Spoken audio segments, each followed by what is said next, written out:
SPBU ini sendiri? Untuk hari ini alhamdulillah udah stabil, pengiriman dari depo Pertamina udah sama seperti hari yang sebelumnya udah mulai lancar, jadi sebenarnya nggak ada kendala lagi dalam pengiriman distribusi minyak. Kira-kira sampai bertahan berapa hari nih minyaknya? Kalau masalah bertahan kami itu tergantung dari Pertamina, Pak. Kita tak menebus, nanti berapa yang dikirim tergantung dari Pertaminanya. Berapa stok sekarang? Stok kita masih 16 karena kemarin kosong, jadi hari ini kan masuk 16. Jadi masih 16 itu.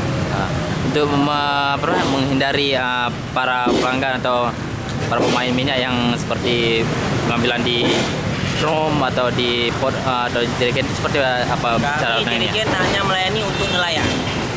Jerigen untuk nelayan dan untuk pengecer penjual tuh kami stop dulu sebentar karena kami takut tidak bisa terlayani dengan baik. Jadi khusus untuk bot nelayan aja karena mereka lebih terdesak. Jadi yang untuk pengecer tuh kami stop dulu. Oh gitu. Oke, nama Bang siapa? Devri. Sebagai pengawas.